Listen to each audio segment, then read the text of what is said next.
Saudi আরবে নিযুক্ত মার্কিন সরকারের জরুরি নয় এমন কর্মী এবং তাদের পরিবারের সদস্যদের দেশ ত্যাগের নির্দেশ দেওয়া হয়েছে। একই সঙ্গে মার্কিন নাগরিকদের দেশটিতে ভ্রমণের বিষয়টি পুনর্বিবেচনা করার জন্য আহ্বান জানিয়েছেন স্টেট ডিপার্টমেন্ট।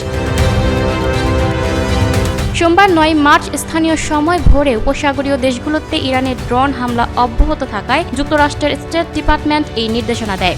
মার্কিন গণমাধ্যম জানিয়েছে, গত ২৮শে ফেব্রুয়ারি ইরানে যুক্তরাষ্ট্র ও ইসরায়েলের হামলা শুরুর পর প্রথমবারের মতো দূতাবাস কর্মীদের সৌদি আরব ছাড়ার নির্দেশ দিল যুক্তরাষ্ট্র। সৌদি আরবে ইরানের হামলা জোরদারের মধ্যেই নির্দেশনা এলো। রোববার রাতে সৌদি আরবের রাজধানী রিয়াদের পার্শ্ববর্তী আল খারিজ এলাকায় একটি বেসামরিক আবাসিক স্থাপনায় সামরিক ক্ষেপণাস্ত্র আঘাত হানার ঘটনায় ২ জন নিহত এবং অন্তত ১২ জন আহত হন। এছাড়া রাজধানীর রিয়াদ সহ একটি বিমান ঘাঁটি, একটি তেল ক্ষেত্রে বেশ কয়েকটি ক্ষেপণাস্ত্র ও ড্রোন হামলা ব্যর্থ করার কথা জানিয়েছে সৌদি আরব। এদিকে মধ্যপ্রাচ্যের বিভিন্ন দেশের উপর ইরানের অব্যাহত ক্ষেপণাস্ত্র ও ড্রোন হামলার তীব্র সমালোচনা করেছে সৌদি আরব। রিয়াদ সতর্ক করে বলেছে, ইরান যদি আরব দেশগুলোর বিরুদ্ধে এমন হামলা অব্যাহত রাখে তাহলে তেহরানই এর সবচেয়ে বড় ক্ষতিগ্রস্ত হবে।